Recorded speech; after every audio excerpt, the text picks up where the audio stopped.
Children, the chapter for today is direct and indirect speech. So, in this video, I'm going to teach you direct and indirect speech. Now, first of all, you should know what is a speech. Speech is the manner of conveying the words of the speaker, right? And speech can be direct speech and indirect speech, right? Now, what is direct speech? Direct speech refers to the exact words of a speaker, whereas indirect speech refers to narrating the words of the speaker. Fine? Now, how is direct speech written? Direct speech. Now, I'll teach you how to write a direct speech. So, children, first of all, we'll introduce the sentence. The speaker is here and the reporting verb, right? Then put a comma, start with double inverted commas, and the actual words of the speaker is quoted in between the double inverted commas, right? So quoting means putting double quotes, the double inverted commas, the inverted commas are inserted over here.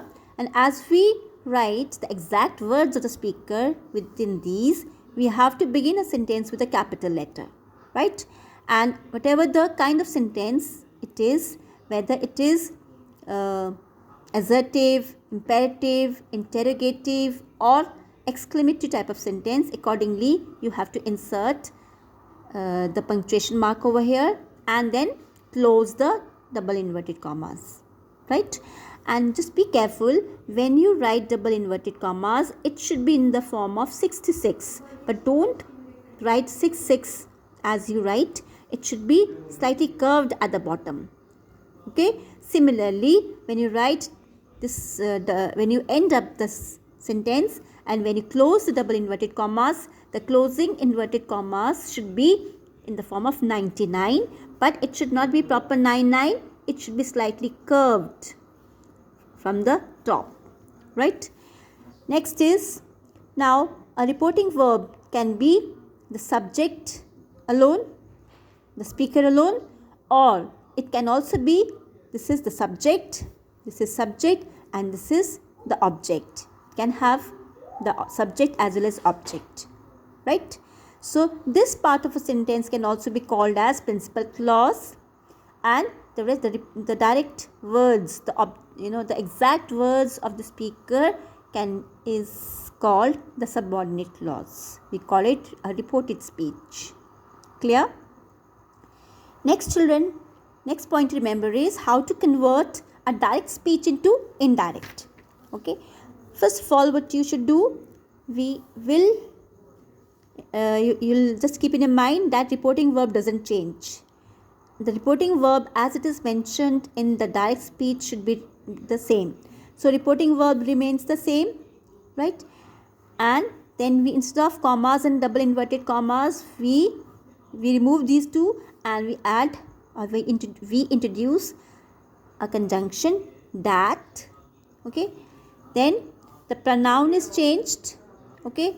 The tense of the verb is changed according to this reporting verb. If the tense of reporting verb is in past, the present tense in the direct speech changes it. Present form of verb in the direct speech changes into past tense.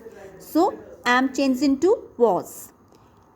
As it is written over here, Ram said, I am enjoying the party. You will write, Ram said that he was enjoying the party. And just keeping in mind this H becomes small over here as we are writing a sentence in continuation, right? So you can see very clearly there is no double inverted commas, there is no comma written in this part of sentence, and this is indirect speech. Clear? Next is says to. Says to becomes tells. If it is said to becomes told. Just keep it in mind. So Ram tells me that I am enjoying the party. Who is this I? This is Ram. So he is enjoying the party, not was. He is changed because this is in present tense. So verb also remains in present tense only.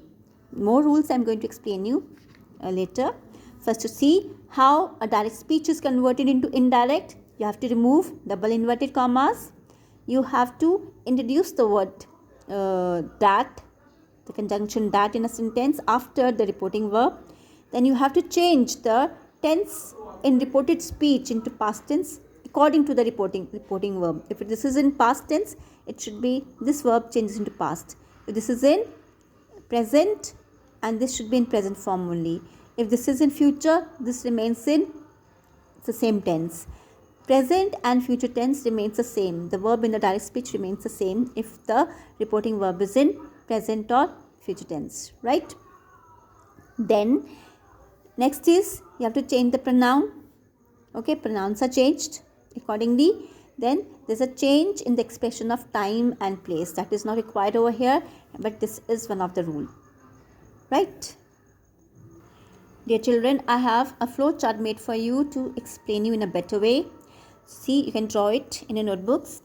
This is reported speech. In reported speech, what all happens, okay, when you're changing one from direct to indirect, there's a change of tenses.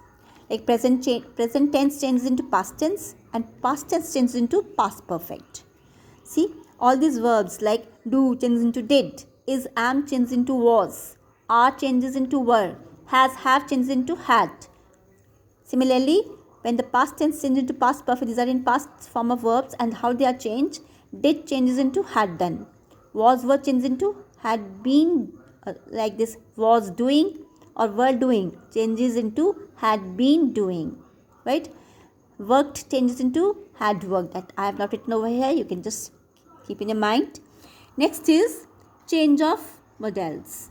Modals like simple form into past tense, like will changes into would, shall changes into should, can into could, may into might, must into had to, if the reporting verb is in the past tense, right?